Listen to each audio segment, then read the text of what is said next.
প্রধানমন্ত্রী হিসেবে দায়িত্ব গ্রহণের পর প্রথম বিদেশ সফরে গেছেন তারেক রহমান। মালয়েশিয়া ও চীন দুই গুরুত্বপূর্ণ অংশীদার দেশে ৬ দিনের এই সফর ঘিরে বাড়ছে কূটনৈতিক ও অর্থনৈতিক প্রত্যাশা। নতুন সরকারের পররাষ্ট্রনীতি ও বাণিজ্য কৌশলের এক স্পষ্ট বার্তা মিলবে এই সফরে, এমনটাই মনে করছেন বিশ্লেষকরা। রিপোর্ট দিনার সুলতানার। ক্ষমতা গ্রহণের পর প্রথম বিদেশ সফরের গন্তব্য হিসেবে মালয়েশিয়া ও চীনকে বেছে নেওয়াকে কৌশলগত সিদ্ধান্ত হিসেবেই দেখছেন বিশ্লেষকরা। মালয়েশিয়ার প্রধানমন্ত্রী আনোয়ার ইব্রাহিমের আমন্ত্রণে ২১ জন কুয়ালালামপুরে পৌঁছেছেন প্রধানমন্ত্রী তারেক রহমান। শীর্ষ বৈঠকে গুরুত্ব পাচ্ছে দ্বিপাক্ষিক বাণিজ্য, বিনিয়োগ এবং সেমি কন্ট্রাক্টের মতো উচ্চ প্রযুক্তি শিল্প। তবে বাংলাদেশের জন্য সবচেয়ে বড় ইস্যু মালয়েশিয়ার শ্রমবাজার। দীর্ঘদিন বন্ধ থাকা কর্মী নিয়োগ প্রক্রিয়া পুরোপুরি চালুর বিষয়ে ইতিবাচক অগ্রগতি প্রত্যাশা করছে ঢাকা। জনশক্তি রপ্তানি করি মালয়েশিয়াতে, সেগুলো নিয়ে আমাদের কিছু ক্রাইসিস আছে। এগুলো সলভ করার অনেক দিনের দাবি আছে আমাদের বাংলাদেশের অনেক যারা ওই দেশগুলোতে কাজ করছেন এবং যারা কাজ করতে যেতে চান।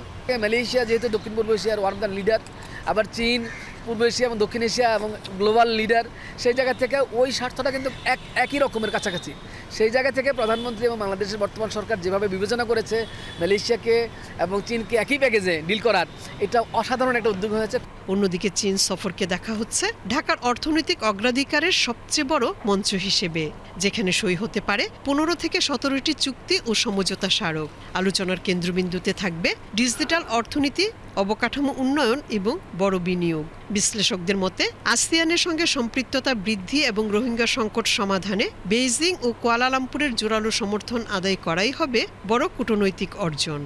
বৈশ্বিক যে ভূ রাজনৈতিক বাস্তবতা, সেখানে একটা ব্যালেন্সড অ্যাপ্রোচের জন্য তার এই চায়না যাওয়াটা খুব জরুরি। সেখানে বাংলাদেশ কিন্তু একই সাথে চীন এবং মার্কিন যুক্তরাষ্ট্রের সাথে তার যে সম্পর্ক, সেখানে একটা ব্যালেন্স রাখার চেষ্টা করছে। আমাদের একটা বড় প্রায়োরিটি হচ্ছে রোহিঙ্গা সমস্যা।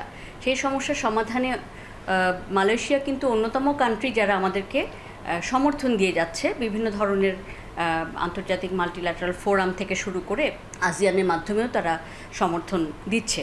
এর বাইরে বাংলাদেশি প্রচুর স্টুডেন্ট সেখানটায় যায়। তারা পড়াশোনা শেষ করার পরেও যদি মালয়েশিয়ায় কাজ করতে পারেন, সেক্ষেত্রে বাংলাদেশি দক্ষ জনশক্তি বিদেশে পাঠানোর ক্ষেত্রে একটা বড় পরিবর্তন আসবে।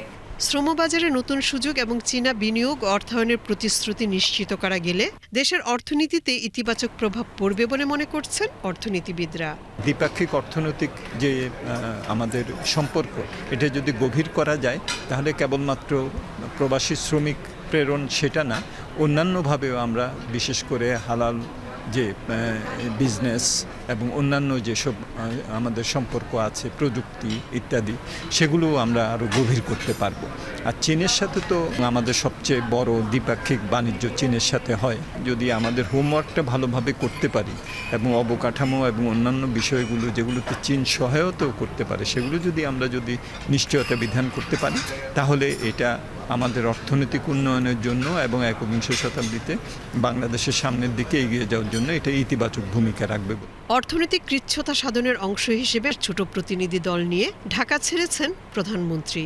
বিশ্লেষকরা বলছেন এটি নতুন সরকারের একটি প্রতীকী বার্তা, আড়ম্বর নয়, ফলাফলই অগ্রাধিকার। দিনার সুলতানা, বিটিভি নিউজ।